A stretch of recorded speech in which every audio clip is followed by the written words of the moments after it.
Oh,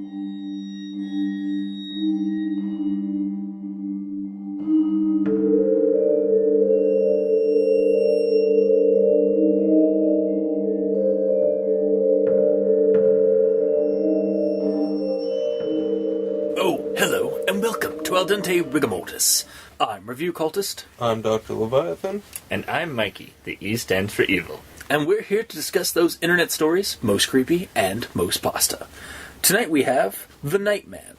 So for those of you just tuning in, creepypastas are short internet stories that get copy and pasted across the internet, whether it be on Reddit No Sleep, creepypasta.wiki or .com, forum threads, go Google it. And yeah, we're doing The Nightman, which is by ShawnCognition, a previous writer that we've had on the show who did Tabula Rasa. And The Nightman is a prequel story to his In Torment series, and is also considered a noir creepypasta, and is dedicated to another creepypasta author, Black Number One, for coming up with the noir creepypasta genre with his stories. So we'll just kind of get right into this one. So we start off with the detective Taggart is called in to look into a strangely brutal murder scene of a woman in Santa Monica on August 15th, 1946. And it's just a really kind of like brutal and like almost misogynistic or sadist style murder scene. But he has his lackeys pretty much investigate further, and he goes out to the club across the street from the murder scene to ask around in the bar there. So he asks the bartender and the one person at the bar about it while listening to some smooth music being played on stage, and then plans to investigate the husband of the woman in question that was murdered. So the next morning, while interviewing the husband, a confused preacher man comes into the station and tells of another murder that's just occurred. So Taggart just kind of rushes off and arrives to the murder scene at Lover's Lane, and it's a very similar MO to the last one. So the rest of the crew then show up, and he then has them delegates them to do more of the investigation. Trying to figure out what the hell, who the killer is, and trying to catch them.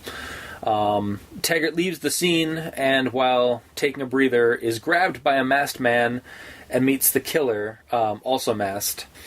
He goes on with some cryptic messages of a game that he's playing, even using chess as a prop. Checkers. Yes, it was checkers. Sorry. I even fucking wrote down chess. Wow. Before revealing a third death, telling Taggart not to tell of this meeting or and then releasing him via knocking him out and putting him in his car and putting him where he usually patrols. The third murder being the woman that was singing at the club the day before.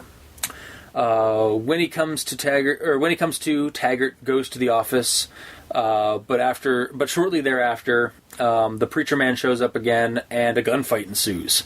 3 officers are killed before Taggart brings him down. We then cut to 2 days later at the funerals, and yes, okay, and Taggart meets the masked man at the graveyard, who explains more on the killings and the killer himself, albeit with more crypticness. And Taggart races home where the killer is waiting. The killer is revealed as the guy at the bar, whose name is Olin Grant. And after a talk of insane ramblings and more crypticness about women being subhuman and ascension and starting the game all over again with his death, Taggart kills the guy. On his desk, Taggart finds a suicide note, suicide by cop, and a confession on how and why Olin did all this and how his legacy is assured. And that's the end of the story, pretty much. Kind of wanted to keep it brief because the story sure as shit didn't. Yeah, the story ran for about 25 pages if you pull it into like a Google Doc or two or something. So, yeah, it was a long read. So I guess we'll just go into notes after that, or into thoughts at that point. So here's a quote that's, like, as soon as I started reading the story, this is what I came across. So, over halfway through the year, and yet the largest crime William Taggart had dealt with was a teenager hitting another with a bottle over which half the city was better. What? Over which half of the city was better? Okay, fuck. I like the east All right, side. then I'm just, okay. The west side. I'm sorry, I did not catch that. I tried like a couple of times to figure out what the hell was being said there. Okay. It was clumsily written. Yeah. And I do recall stumbling over that myself and thinking, well, Over half, yeah, okay. that didn't need to be written that way. Yeah. Like, there was a better way to write that sentence. I feel like there's missing punctuation, but I don't have that Also, sentence right in front of me. yeah. Also, I'm sure you guys would have brought it up. Run-on sentences. The story is kind of rife with it. And then we have another one. A Time to Kill, August 15th, 1946. Then the next subtitle, or chapter, or segment of the story, A Time to Heal, August 16th, 1974. Wait. I think the date's just wrong, because as I kept reading, I realized that it was just the day before, or day after. It didn't cut to suddenly, like, 30 years later or whatever. Yeah, and once you get the third date, you go, it was. Yeah, it was back to, it goes back. So it's just a simple typo, but it's noteworthy. Inexcusable because it's such a simple catch. No, yeah, exactly. And it also left me as like, wait, so are we just suddenly cutting to like the 70s? And then, yeah, no, it's just not. So it kind of pulls you out a little bit because of that. I did have to look up when styrofoam cups were being used. This is a really stupid nitpick, but I did have to look at it because I heard like she gave him a coffee in a styrofoam cup, and I was like, styrofoam from the 40s? Looked it up. 41 to the present. All right. You get a pass this time on something really simple. Also really nitpicky. One that came up, well, because I took my notes while I was reading the story. I guess it makes a little bit more sense later on, because my initial comment was, why were the victims witness of the second killing at Lover's Lane at around 9 to 10 in the morning? Why so early in the morning? But then kind of later on you find out that the preacher man was kind of just a plant, and the girl was probably killed a couple like during the night, not that morning. So that was just a clarification on my notes or my thoughts for that. The story has a number of simple spelling issues, like easily fixed with it, like that I was catching as I was going. Yep. One in particular that kind of stood out for me was instead, it was rugged and the flesh was seemingly shredded, suggesting a serrated blade. I think he wanted ragged, because that makes a little bit more sense than rugged on a wound description. Yeah. Unable to speak, Taggart has the perfect symbolism ready. Everything so far had been up to past tense, and then there was this one instance, I believe this was the only instance I caught, where it suddenly went to present tense. So that needs to be fixed. But again, easily fixed issues that kind of sully what I liked about the story, or as I was reading, because I was really kind of digging the noir stuff. Going on to other things, I wasn't surprised that the Nightman was Olin Grant when it was finally revealed. It was kind of anticlimactic because I kind of saw it coming a mile away. Had an inkling, at least at the start, and the head of the singer helped a little bit more. Though when the masked man said his name on the hill in his cryptic reveal of what's going on with the plan, and the killer's motives and stuff like that, it was really kind of. I guess kept going on as why isn't Taggart surprised by hearing that name? And during that conversation, and then why was he suddenly surprised when it was revealed to be Olin, when he just found out when that name was dropped up on the hill? It just I think that could have just been removed, referencing his name or something like that in that conversation, and that would have made that less muddled, or made that less confusing, his reaction to that. Here's another quote. Olin looked down at the revolver beside him for a moment before nudging it away with his knee. Olin's still standing at that point. He was because a few sentences later he gets shot in the knee and is brought down. So he was still standing, and he nudged the revolver with his knee.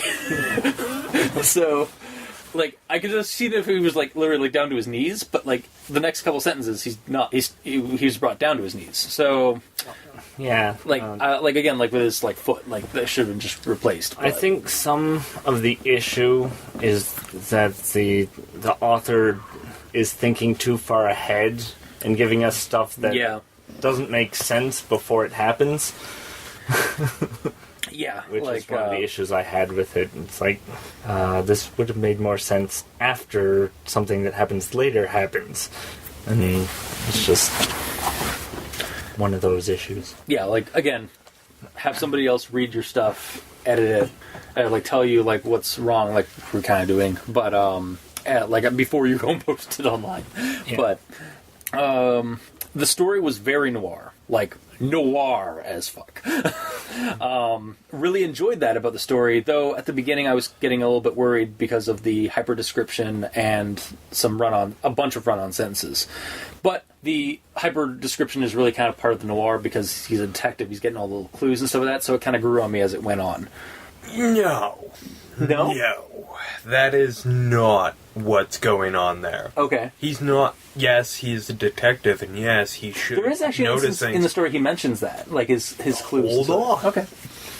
He gives the make and model of the car. The author does. Yeah. He gives the make and model of the gun. He gives all of these little unnecessary bits of information just to remind you of the time period. Yeah.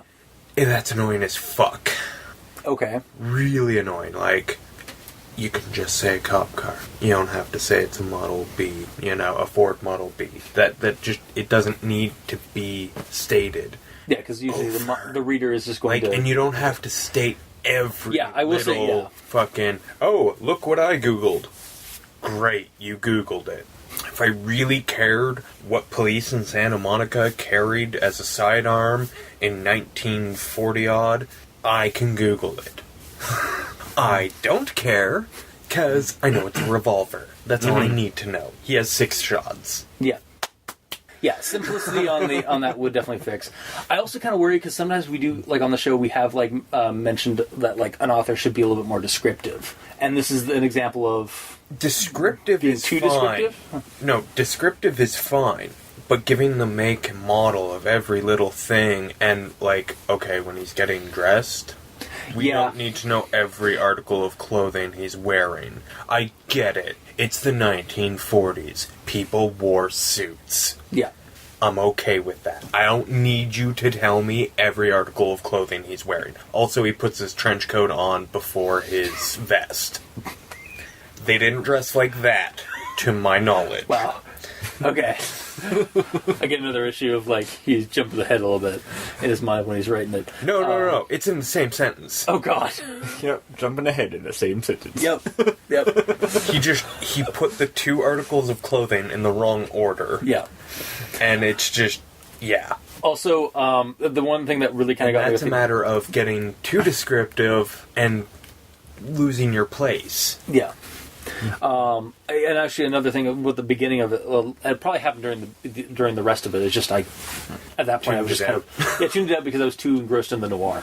Or you were too used to it. Probably that too.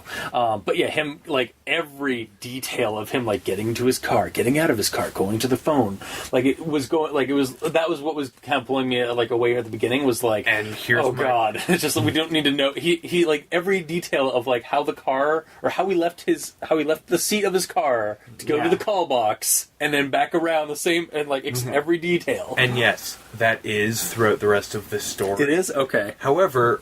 This is probably my biggest problem. Okay, here we are in the 1940s. Our main character is a detective. There's a fucking serial killer on the loose. Yeah. Our main character does 0 detective work. Yeah, he really just kind of like, He goes to the bar at one point. Yeah. Yeah, right outside the scene. But he doesn't do... He asks really and that's it. Yeah. It's like, no, nothing? Alright, cool. And then he goes home. Yeah. It's like, was your he left shift even over? He just leaves it to the lackeys. It's like, Yeah, but that's what I'm reading this story for. I want the detective work. Yeah. I want him, you know, trying to find this guy, not going home and getting 8 hours of solid sleep and then going into work the next morning at 10 o'clock because he's scheduled an interrogation. Yeah, it's like... Like, dude, there is a horrible criminal loose in your city. You are a police detective. And apparently really passionate about the work. Yeah, and you're really passionate about doing the work, but then you don't and then do you just any let of the it. lackeys deal with it. Like, it's like, I can't remember the name. Doesn't matter. Yeah, you just said, lackey number 1, you go check this out. Lackey number 2, you missed this clue inside of the victim's mouth. It wasn't blood first trauma, it was an explosive. And yeah, it's just like, yeah, okay, so he does do some actual detecting, but he doesn't do any of the work. No, yeah. And then, like, even at the second scene of the crime, like, one of the guys who was taking the photos questions him. It's like, shouldn't you be sticking around? It's like, no, second division's got it. No. He's good. He does whatever he wants. Yeah, no. That is not... Yeah, he was that's defending, not acceptable. Yeah, he was totally defended on that. I remember that. And then he's just like, I'm just gonna go. I gotta go. Gotta do some work. Gonna go get the smoke of my cigar. Yeah, I'm gonna go smoke a cigar.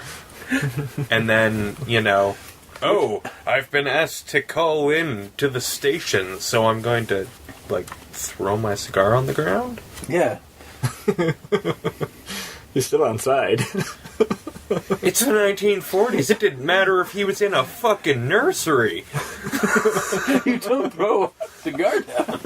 He certainly didn't have to. I'm confused as to why he even got out of the car. Or left the crime scene. You know, also that might be a thing Like, of like a slip of modern the author. laws are being implemented. And I think that might be a problem. Is just like, because I do recall, like in the comments, the author did note that he had tried very hard to keep the tone, at least with the dialogue, as noir as 1940s and noir as hell, which you can definitely see in the story.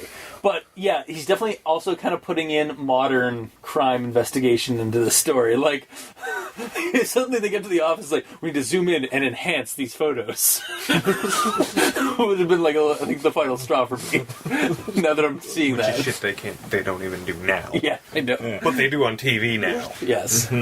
Yeah, it's just like, yeah, that one was a big one for me, just because it's like, you know what? I don't care if I'm smoking a cigarette, a cigar, a fucking pipe. They can wait 5 minutes. Well, a lot longer for a cigar, but I mean, if I just lit the goddamn thing, you know what? I'm going to enjoy it for a little bit. Yeah. Yeah. So then suddenly we go from there's a sudden switch from the investigation of like these murder scenes to dark action and like with him just suddenly getting grabbed and like plopped right in front of the killer, like the writer, like it kind of felt like it was kind of jarring for me when that suddenly just happened, because like it was a fast-paced scene and then suddenly he's just in front of the killer to explain his plan. Well, exactly, because he wasn't doing any of the detective work, so like, listen, we kind of needed Yeah. to move towards the end. Otherwise, it was just going to be a string of victims. Yeah. Yeah. Like, I understand that this guy's nutter butters and he has, like, a master plan, but, I mean, he could have just kept killing people if he, you know, like, his reign of terror could have just gone on and on For a and while, on. yeah. Mm-hmm. If he hadn't have been like, hey, we're gonna play a game.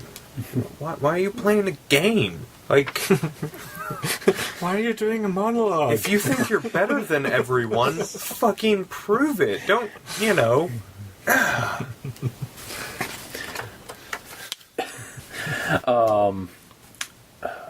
But yeah, it felt like that scene had to happen because it had to happen. Yeah. Because without that happening, we had no way to progress forward. Yeah.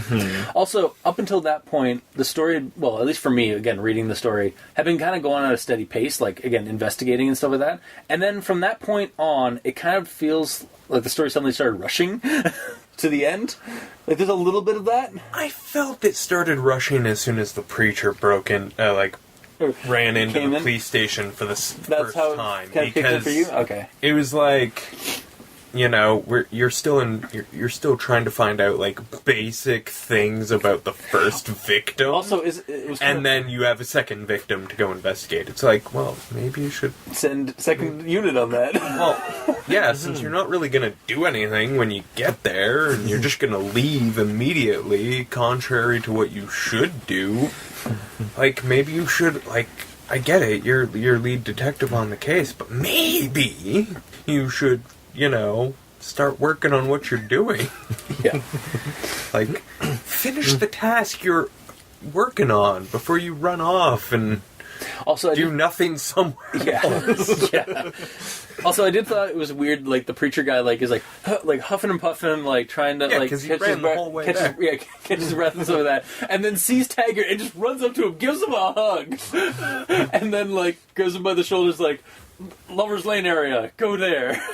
Go there now. That was a little bit of, I certainly don't think you have anything to do with this. Yeah. Why are you hugging me, though, as opposed to anyone else here? I don't know what you heard about me when I was in the Navy, but I don't swing that way anymore.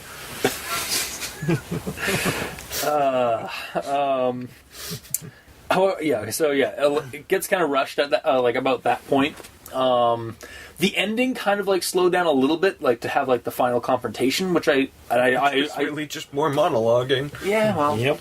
You know what? I still, enjoyed that final confrontation. It was a fun little, what's the word? Not shootout. Standoff, I guess.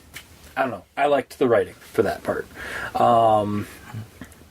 So with the noir investigation and the gruesome enigmatic nature of the antagonist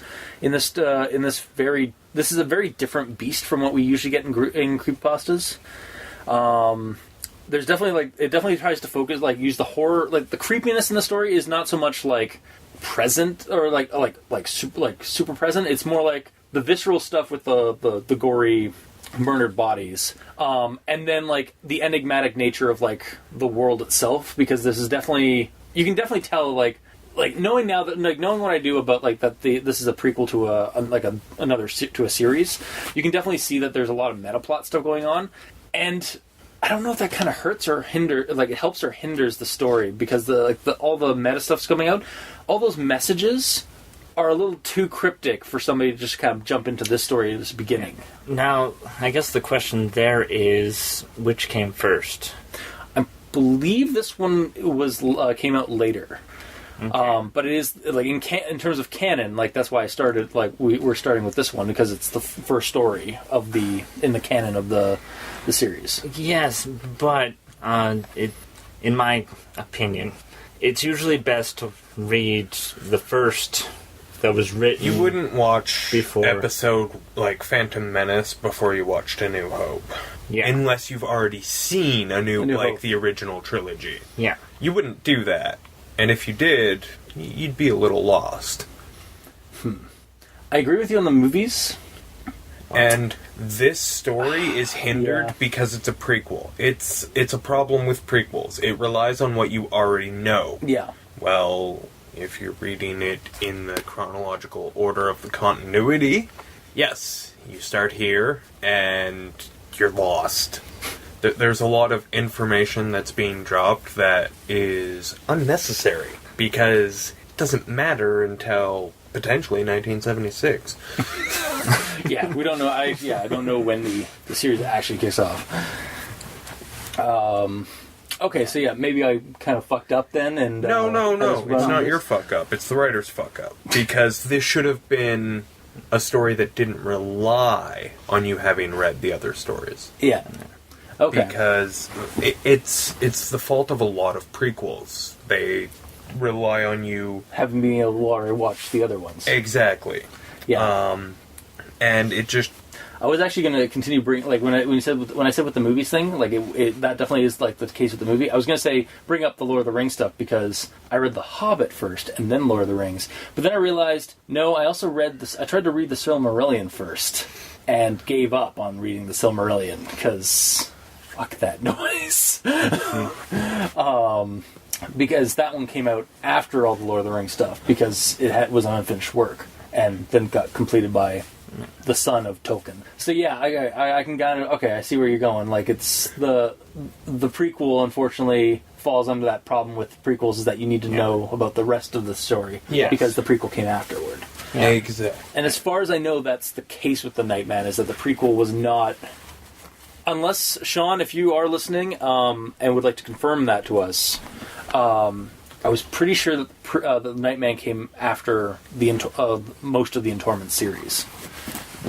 So it does say that it's a prequel to it. If it's a prequel, then that means it was written after. Yeah. Set before. Yeah. Yeah. So then, based off that, yeah. Because otherwise, it would be the first in the series. Gotcha. All right. Well. All right. Well, that was my thoughts, because aside from the fact that I liked the noir aspect of it, I liked the story. Kind of felt like a true crime horror, or like true detective kind of style horror thing, or less than a horror than more like a thriller, because nothing really. That was what I was trying to get across with the creepiness. Is the creepiness isn't really a creepypasta creepiness. Like, it's not like our usual kind of horror story. It's more or less a detective thriller with some creepier elements in it. It's not Friday the 13th, Nightmare on Elm Street. It's Silence of the Lambs 7. Yeah, exactly. Yeah, it's one of those kind. It's like that kind of story, like kind of creepy story. Yeah. So, but that's really all I've got to say about the story in terms of my notes. So, Mikey, E stands for you.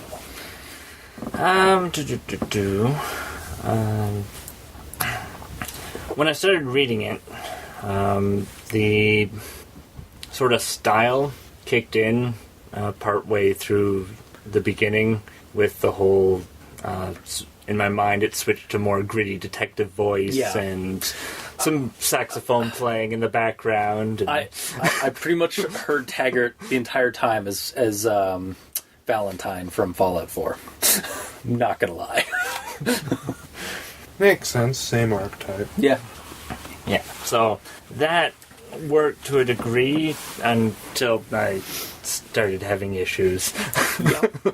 And one of them that hasn't really been touched on yet is the fact that he has 2 paragraphs that easily could have been together.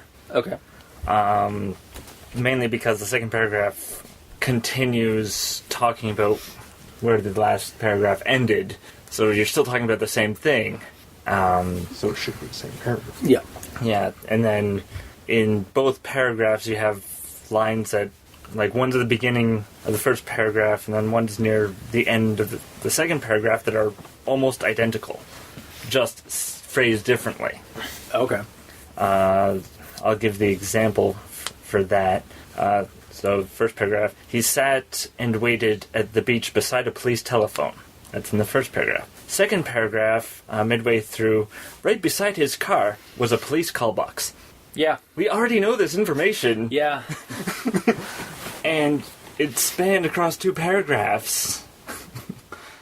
Again, like that beginning section, at least for me, like definitely highlighted the fact that there was a little too much just like step by step description of the character doing things, and like you're gonna hit some duplicates because you're trying to trace your character's every step. Mm-hmm. Yeah, and then I have some examples of the spelling mistakes.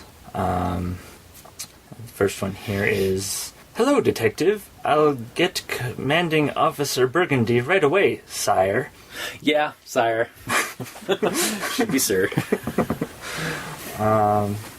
And then, why chose me to bring here? Yep. Shoes. And that's how you... I'm reading this again. That's how you winded up the front man of my little game. It should be wound up. Yeah. Yeah. Yeah, I caught all of those when I my read. It's just...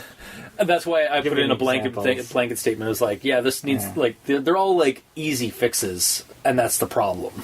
Is that they could have all been easily removed in a very brief. Well, okay, in just another like read over of the story from maybe even another set of eyes, which again is another big issue with creepypastas. Yeah.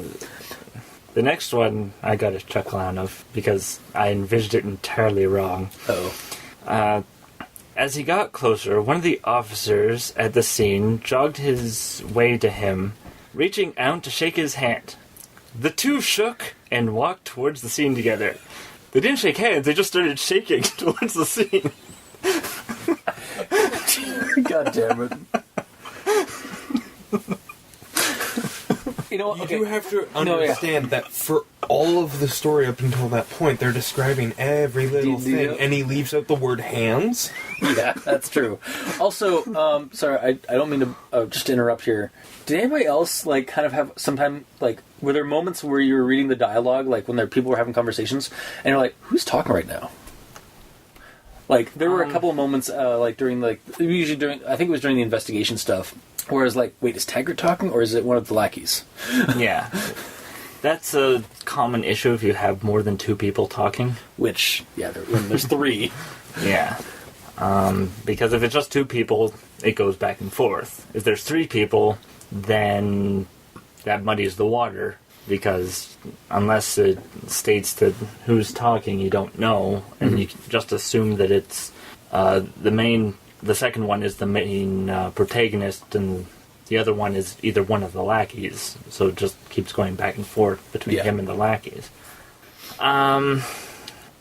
The one thing that sort of annoyed me was the using words because they sounded like they fit, and not using like a detective slang dictionary or something to go for the descriptions when the detectives were talking. You'll Google Ford Model B or Santa Monica police car in the 1940s, but you won't Google slang to make sure you're using it right. Yeah, and like the first time I ran into it, like I looked it up and he did it right, and I was like, okay, he gets past. But then I continued reading, and there was more that I looked up and was like, that I don't think that means what you think it means, or you're just using that for flavor text. Yeah.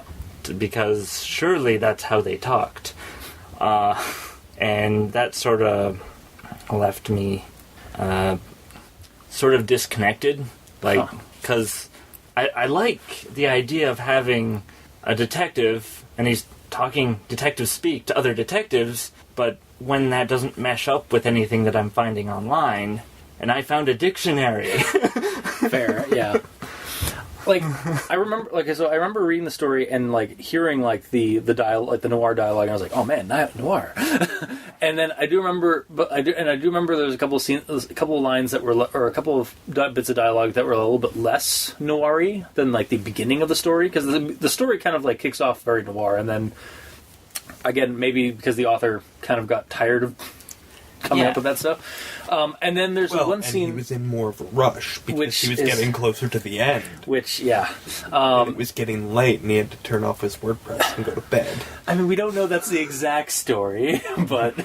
No, but that's the way it plays out in my head every time we have that problem, and... eventually I'm going to be right. Yeah, eventually. But then, I do remember like when he goes up to talk to the masked man at the top of the hill in the graveyard. He's like, blah, blah, blah, blah, chap. And I was like, why'd you say chap? Like, because it's suddenly like, because it didn't. He's never said that. Suddenly British? Exactly. Yeah. It's like he suddenly went from being like Valentine to some other guy or some Englishman. Anyway, some stuff, a lot of the stuff that he says, you can, in the context, you can understand what they're saying, but obviously it's not what they're saying. Yeah. The entire division is scratching our heads at this trip, Taggart.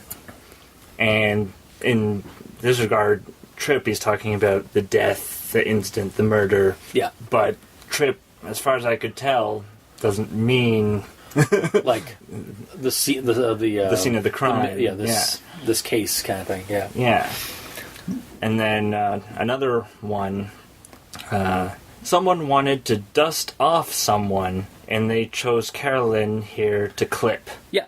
And you know that he obviously wants to kill someone, but knock off would have been another one. Would have been the correct. Dust off, okay, yeah, 'cause way. dust off sounded right to me. So And then clip, being clipped actually means being shot.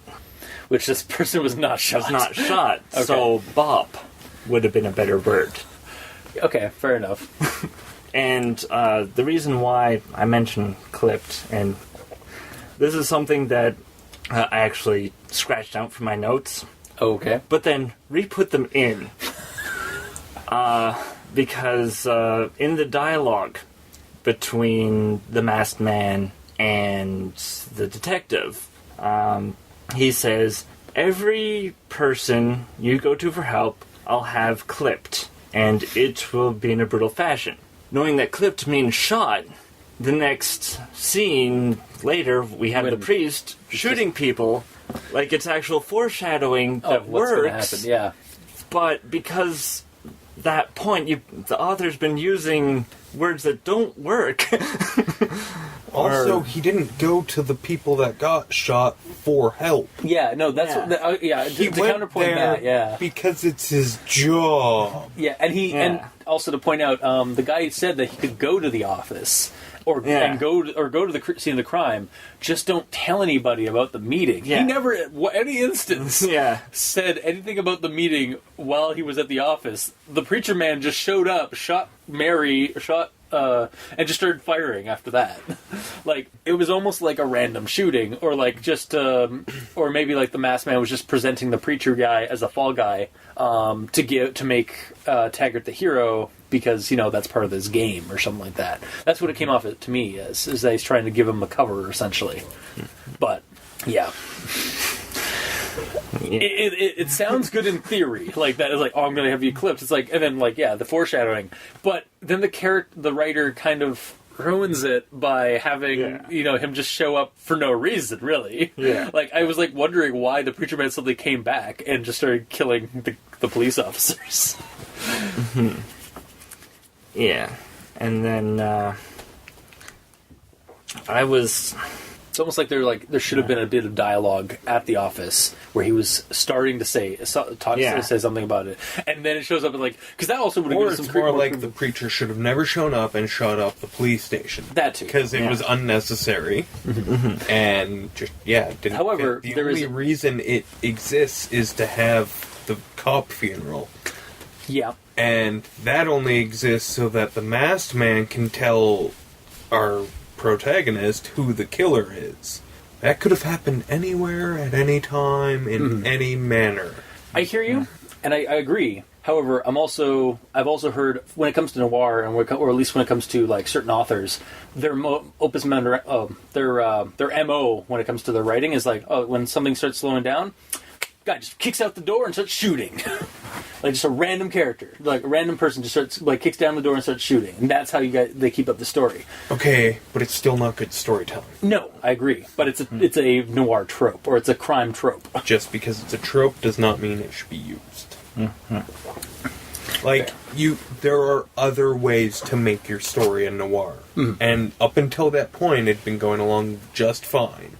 Didn't need to have that. Yeah. It was honestly, it just felt like, hurry up to the end. Yeah, and it definitely, like, the last half of this, again, suddenly just starts spiraling into the, I need to finish the story. Yeah. And then the choice of description with the one-way windows. It's like, it's a one-way mirror. But it had some interesting dialogue from it, which is, the window allowed Taggart to look in, but not for him to see Taggart. So it allowed him to look in, but suddenly I can't see myself. What? Yeah, because it's the other side that's a mirror. Duh. But him is still referring to Taggart in the instance, I know. so it's... one of the things where the He clarification... can see through it, but he can't see himself because there's not a mirror on his side. It makes total sense. He gets no reflection. Was it meant to have been written that way? No. But, oddly enough, it still coincidentally makes sense. From a certain point of view. Yeah, well, from my point of view, the Jedi are evil. Then you are lost. But I thought only the Sith dealt in absolutes, jackass. Hypocrisy. Sorry, continue, Mickey. This, I looked up. He mentions that a lot, like, the 3 people that he gives heights for are either 6 feet tall or just about 6 feet tall. Yeah. From what I found online, the average height in the 1940s was 5'4". So these people were tall. Those guys were giants. Yeah. Like... I mean, you usually want police officers being big. Yeah. You do. But when everyone's that inches tall... taller than the average. Okay. So, near the end of seeing the second crime scene, and this, as we've all touched on, that he doesn't really do much detecting work. Yeah. There's the quote that this job was simply disturbing on many occasions, but never had he come across a string of connected crimes before, and certainly none done with such sadism and hatred. Yeah. At which point, I'm like... There's 2. Yeah. 2 does not make a string. If there had Yeah. been several other ones, it would have worked better. Yeah. Which, But again... he openly states at the start that there have been no other crimes. Yeah, no. Yeah. And the thing that got me is I couldn't see the connection on how the 2 murders were connected. Aside from the... I saw it as being the meat, like how the women were tortured, essentially, while they were being sliced up. In different ways. Yes, but...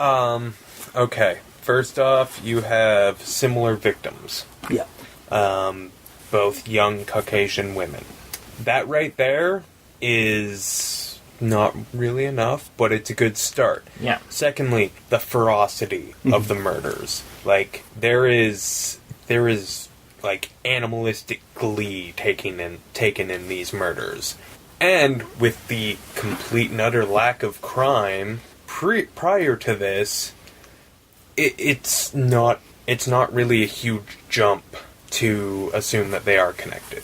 But to assume they are connected so soon after just finding information about Well, that's the writer's problem, because he had a serial killer kill twice in 2 days. Yeah. They should have had... That's not the detective's problem. The detective is just connecting the information he's given. The author had... Well, not even a serial killer, just a guy who kills 2 people in 2 days. If you're gonna go 3, there, like, but... Yeah. But the third one was apparently never really accounted for. Like, honestly, like, I think, to jump on that part of it, I think there should have been a few more murders. To really, like, to give the story... I think there should have been a little bit more passage of time. Yeah, and a little bit more detective work. Well, we had years passing at one point, and then... I honestly thought, I was like, wait, are we just, like, is this going to, like, weird, like, what's going on? But no, and then, yeah, I think there should have been some more, like, there should have been... the body count should have been a little bit higher to make this seem a little bit more like a bigger threat. Like, not to say that, like, these 2 women, like, these 2 characters, these 2 victims... Aren't enough, but it's just Yeah. For the story, like, honestly, it was almost about the halfway point. Like, I think it was like I was on like page 14 or 15. I was like, we're still in the investigation, and we still got like, is this really, like, how's the story going to end?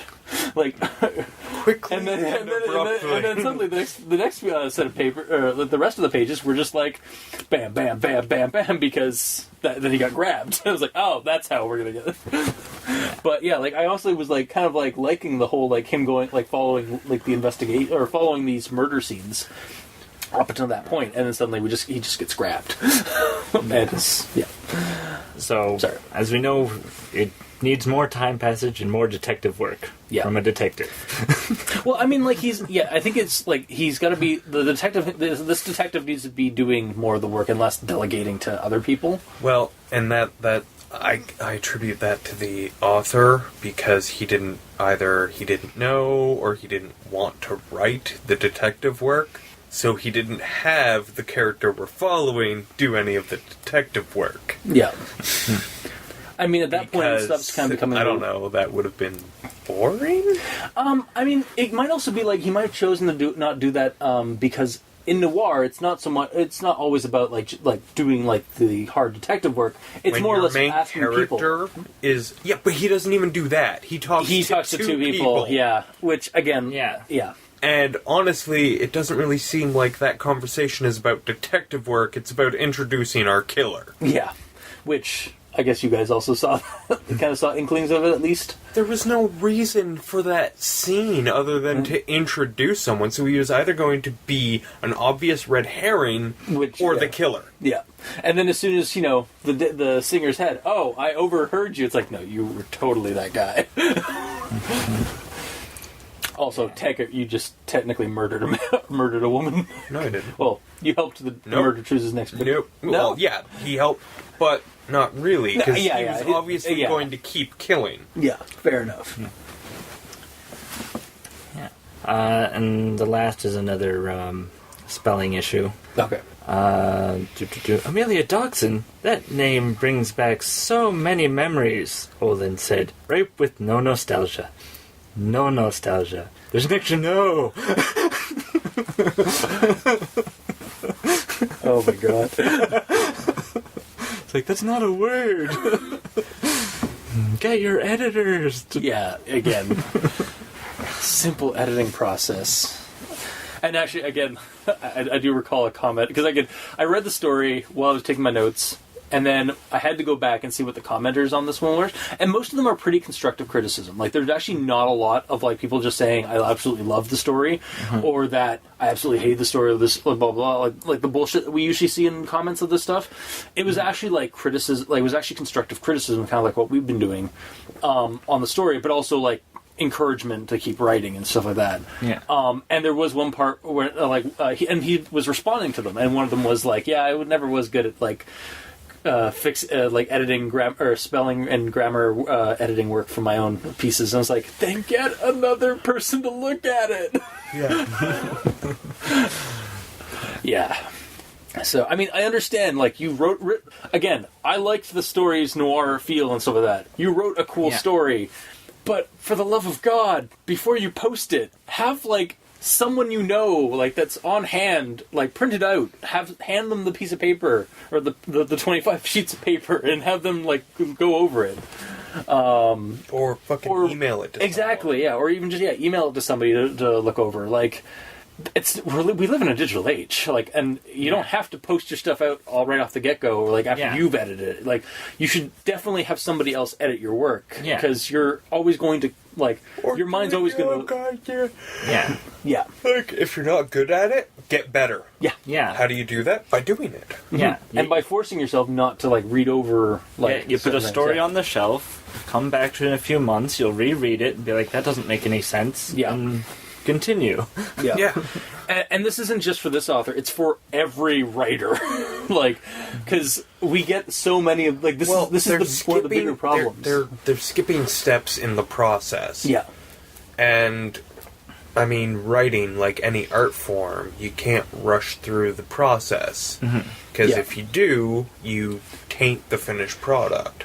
And it's just... You're doing a disservice to yourself, to the story, to the readers, and to the craft. Yeah. And, like, it's almost insulting. Yeah. And I mean, also, like, to yourself, because, like, you've clearly, like, this author clearly, like, enjoys, like, is passionate about this writing, about his world that he's building. And to have those just kind of sully that. Just, yeah. So that was it for Mikey's notes. Yep. Dr. Leviathan, do you have anything else to add? Actually, yes. Okay. I think we've covered most of my stuff. But these two things are problems with continuity within this story. Yeah. and I can only dread what this story changes about other stories in this ongoing saga, or whatever the hell it is, with this being a prequel. Serial, pretty much. Because there are continuity errors in this one story. Yeah. So we're gonna go back to the gun that gets kicked away with the knee. Yeah. William shot Olin in the hand, forcing the gun to fall to the ground behind Olin, and his hand to burst out in an eruption of blood from the bullet hole. Okay, so the gun is behind Olin. Yeah. Okay. Olin looked down at the revolver beside him for a moment before nudging it away with his knee. Maybe he backed away? No. Not in the intervening words. No. The second is when we are first introduced. Well, when we first get to the police station. Yeah. Mary is sitting at her desk. Yeah. Bulletproof. Behind bulletproof glass. Nope. Yep. Bulletproof doors are opening to the precinct. Actually, not in front I of the heard. desk. You know what? No, this came up with me when I read it because I heard bulletproof glass in front of the desk. But It's bulletproof doors. I you looked sure? at it. Oh, this is getting looked at. Yeah. Regardless. I Yeah, did. no, because so we all saw that part, and it's like, yeah. wait a minute, how did she just get blown away? Otherwise, the other image I had in my head was that he put it under the lid and just like bam. No, because those things usually have a little port. Yeah. Yeah, I bet she put his hand with the gun there. And just otherwise, because she was behind the desk when it happened, not in front of the desk / window thing. Yeah, Mary at her desk through bulletproof glass doors. He could see Mary. So he's at the front door, and he can see Mary through the bulletproof glass doors. And then he goes through the doors? Yeah. She waved him on as he pressed through them. Oh, wait. Yeah. The front doors of the police station are bulletproof glass? Yep. Is that what that's saying? So, okay. Well, you may have dispelled one of my problems, But now but you helped me find another. Yeah.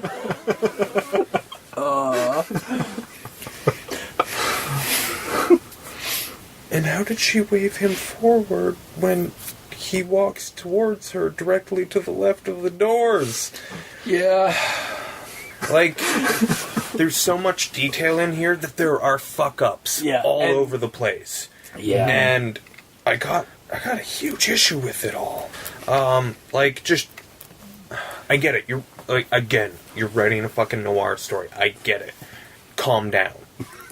Calm down. I get it. You want to immerse us in it, but calm down. Take all of the immersion you built into the first bit, unnecessarily, I might add, or at least in my opinion, and stretch it out over the rest when you started, getting in a rush to end it. Yeah. I will say, I'm fine with him mentioning, the make and model of, the car and the gun the first time. But when because it does get mentioned several other times, luckily I had another Smith & Wesson in my glove, or in the glove compartment. It's like, okay, yeah, you have another revolver in your gun. In your glove compartment. That's all. Your backup revolver. Yeah. It's okay. Also, why does he go for the backup revolver? Why doesn't he have his service revolver? Taken. When did it get taken? It got taken from by the masked man, who then gave it to the Well, why the other fuck guy. didn't he get the...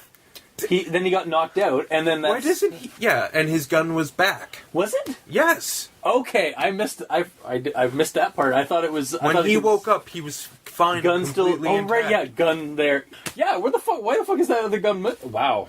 Okay, that's my continuity error right there.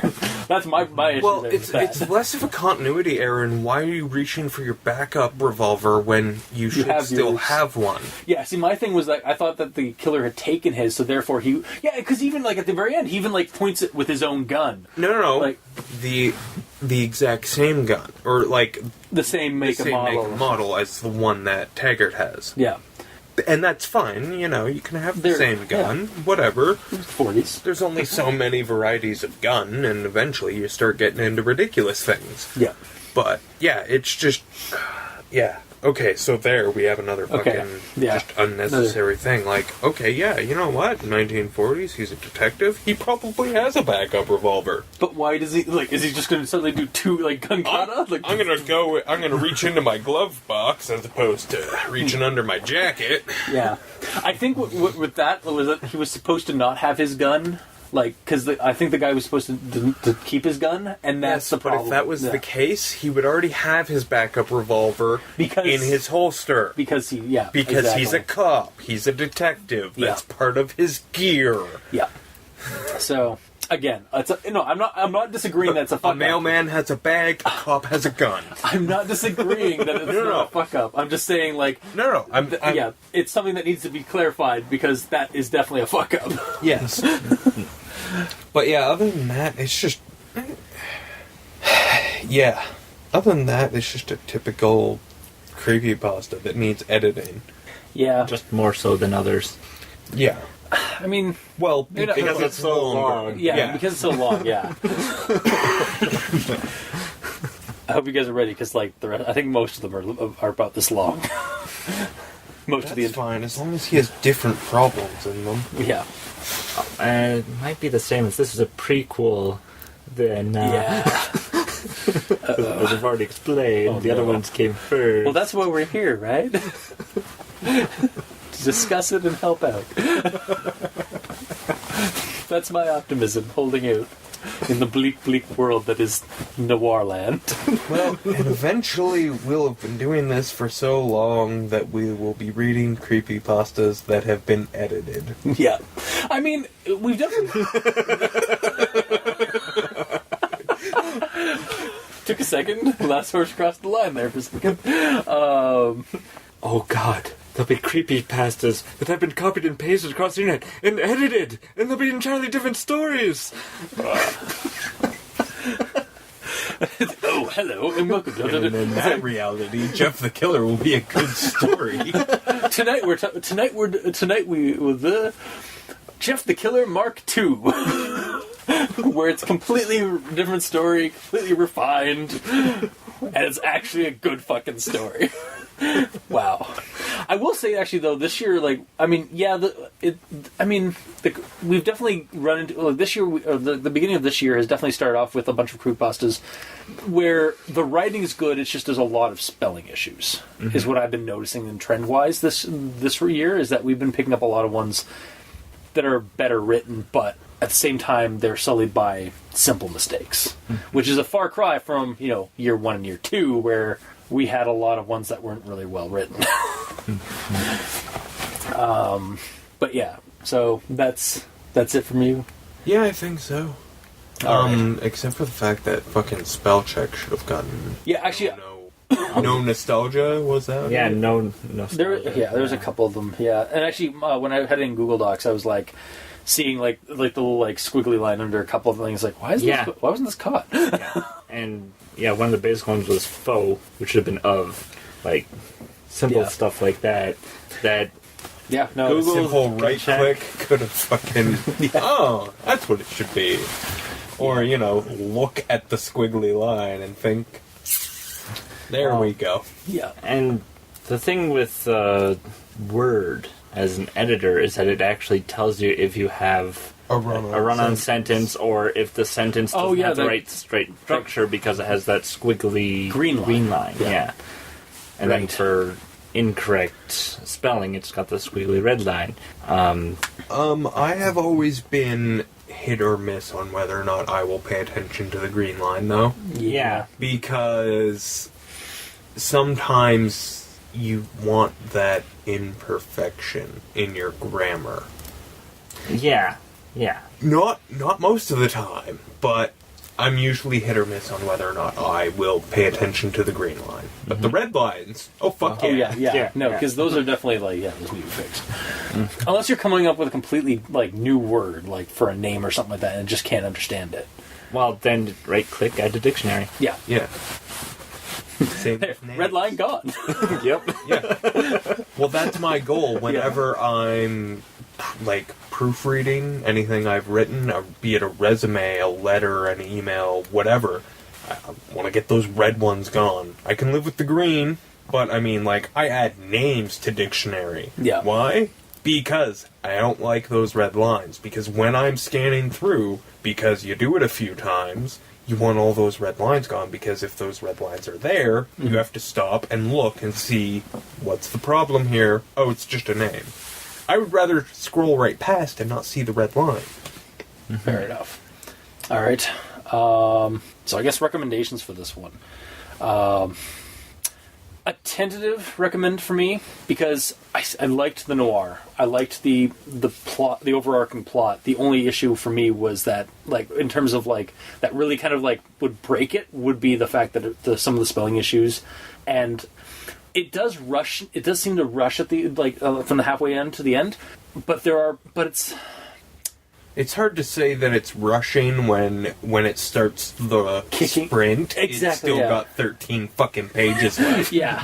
So, like, I enjoyed the story. I enjoyed the read because of, like, how noir-y it is. Like, if you like noir, if you like LA noir, or if you like True Detective, like, this is that kind of story.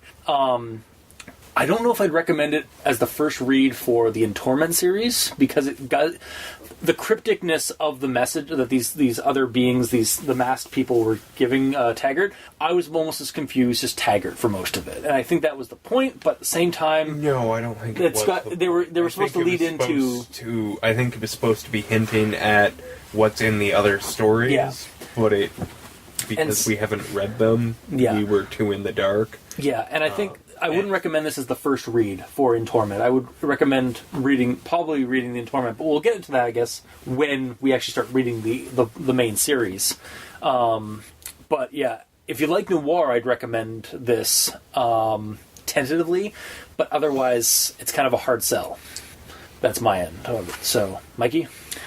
I liked the noir side of things. Like I said, reading it, the dialogue turned into that gritty detective voice with the saxophone playing in the background, and that it did right. Yeah. For the first part, and then because of all the spelling mistakes and issues, that didn't last long for me.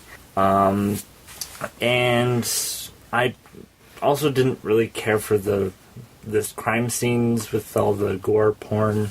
But we haven't had that in a while. I wouldn't say it was gore porn. I would say it was describing the scene. Yeah, like it was the visceral horror like aspect of a horror series or like of horror itself. When you have a crime scene, you describe the crime scene. Yeah. You don't sugarcoat a crime scene. No. Yeah. And if the murder's horrific, then like he didn't go into overly gratuitous description. Yeah. It was description, like, it was just bare description. There was more than was the bare minimum, but in my opinion, he didn't cross into gore porn. Yeah. Okay. But that is also a matter of opinion. That is true. So you are entitled to yours. Yes. Even you, cultists, are entitled to yours. Yay. And you, listener. I personally do like detective stuff, but when you have a detective that doesn't do detective work, Yeah. Like, he does, Who like, loves it? He Yeah. doesn't do it. what it is like, what I think it is that, like, It's like he gave up detective work for Lent. well, I think what it is that, like, the writer, like, because he's definitely a detective. Like, he's a detective in style, like, of noir style, but he doesn't do any actual detective work. It's all kind of more or less flavor for the character. yeah, Is what it feels like. Also, like, I know this guy's like 35, but I kept envisioning him being 34. like 34, but I kept envisioning him being like 40 or like in his late 40s or 50s. Like, I did not expect him to be like a younger dude. Like, and also, like, he's been on the force for 15 years, so he was 19 when he got into the force. Yeah, I guess that makes sense. Yeah, it does. I actually looked that up, and you can be a police trainee nice at 19, which makes sense.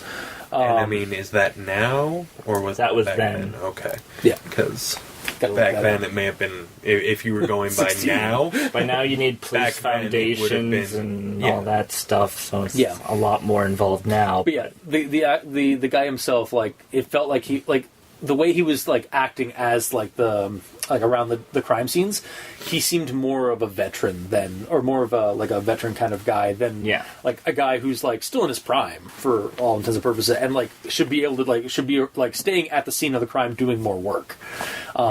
So it's like either just again the stylings of a noir hero who doesn't really actually do much of the work, or just kind of lazy writing.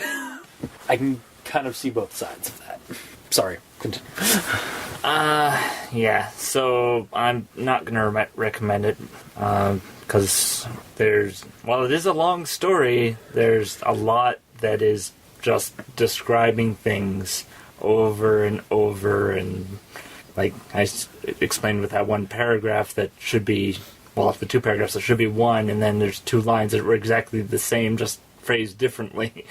Like, we already know this information, but I'm guessing it's in a different paragraph, so you didn't realize that you'd already said it. So, from the author's point of view, so it was a hard read for me, based on how long it was, with all of the issues.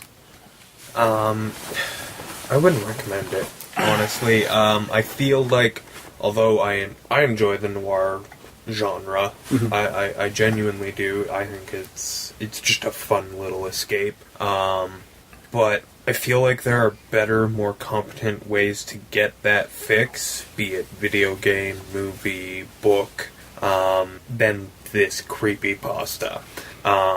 Just because the just sheer amount of description and just too much description, the simple mistakes, like that's just, it's unforgivable to me when the machine you're typing it on will check those and say, hey, here's an idea, why don't you use this? And just the structure of the story, the pace, like it's at a breakneck speed the entire time.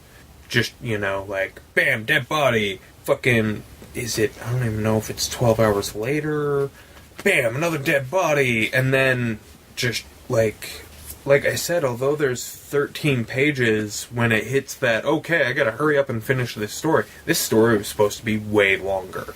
Yeah, that's what it felt like.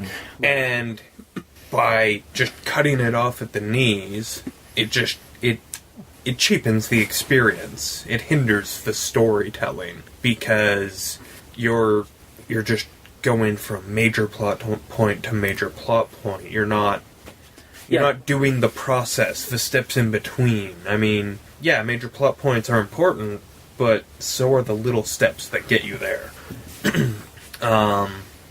Yeah, other than that, I don't think there's really anything more to say about my not recommending it. Alright. It's genuinely, I don't know, on a basic level, it's well written. Like, I don't hate the writing style, I just have those issues that I took with it. Yeah.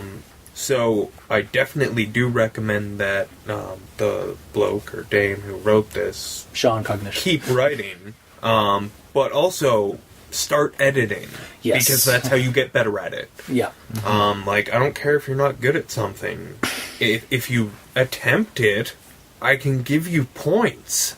If you do nothing, if you don't check the red squiggles or whatever, then your lack of effort, like, well, then why the fuck did you even... Why did you bother to go through all the clicks and types to post this if you can't go through the same fucking shit to edit? Yeah. That's really, because of its length, like those small issues just kind of start building up. Yeah, yes. They add up. Tally too much. Yeah, yes. And to remark on your thing of like it should be a longer story. That's really what I felt. But right before he gets grabbed and pulled into that warehouse, I literally was like, man, we're two investigations in, and we're only we got this much more time to go. It's like. This feels like it should be a longer story. Like there should be some more to it, and then rush.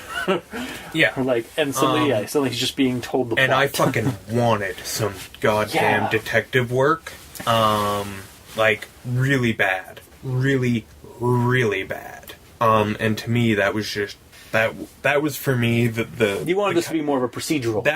No. I don't want a dry textbook procedural, Okay, good, yeah. but I want some fucking detective work. Like, Look I around. want you to do some shit. I want you to do things away from the crime scene because, like. He should have actually gone to. He should have gone to the families and asked around and stuff like that. Or there should have been something that he did, as opposed to stumbling onto all the. His big break was fucking getting kidnapped. Yeah, that really was. Yeah, because he's like, "Oh, you've been following my game." It's like, no, I was having a smoke. Because I just saw some really graphic shit. That's like, what should have been. That's what his response should have been. It's like, I see you've been playing my game. No! I was having a smoke. I was thinking about what I was going to have for dinner. Maybe that's what the actual character wanted to say, but he wasn't allowed to say anything because the guy would yell at him and threaten to kill him. Yeah. He's like, no, I am going to monologue. Let me monologue at you. Okay, yeah. No, yeah, yep. And I mean, I'm not looking to change your mind or anyone who's listening who has read this story. I'm not looking to change their mind either. It's just for those people that share your opinion. Yeah. And, mine isn't, mine's tentative because I like the story, but there's like I said, there's too much that builds up. I feel like there are easier ways to get that noir fix. Yeah. Because, sometimes I'm in the mood for a noir story. I've always gotten that fix, and I didn't read this story until last night. Fair enough. All right. So, that was this week's episode. If you like what you heard, if you didn't, leave us a comment in the comment section below, wherever this gets posted, whether it be on Kiwi6, Facebook, YouTube, Tumblr. You can send us a rating or review on iTunes. Every little bit helps. And you can send us messages on Twitter at E stands for Evil for Mikey, Dr. Leviathan for Dr. Leviathan, and Review Cultist for Review Cultist. Also, you can send us an email at aldenterigamortis@gmail.com. That's aldenterigamortis@gmail.com, where you can also send us suggestions for other creepypastas you'd like us to discuss on the show. Also, you can check out the title cards for each episode at crazonstudios.tumblr.com. And if you'd like, you can support us by going to Patreon and typing in Al Dente Rigor Mortis and selecting the tier of backing you'd like to support us at. So, until next time, I have been your host, Review Cultist. I'm still Dr. Leviathan. And I'm Mikey. The E stands for evil. And this has been Al Dente Rigor Mortis. Sleep well.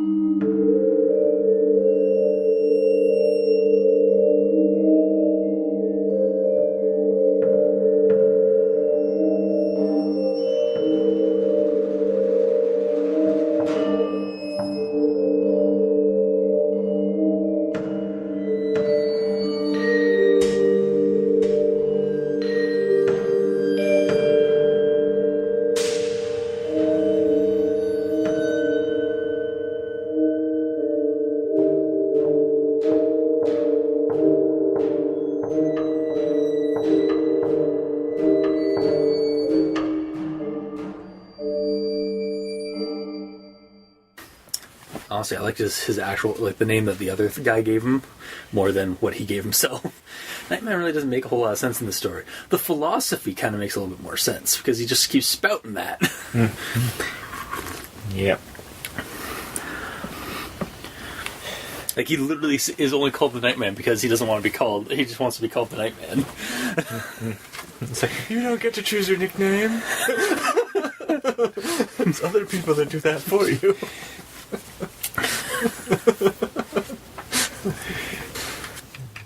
Yeah, so... Do we need to stop? Yes, okay. We need to wait. Alright, editing. Editing.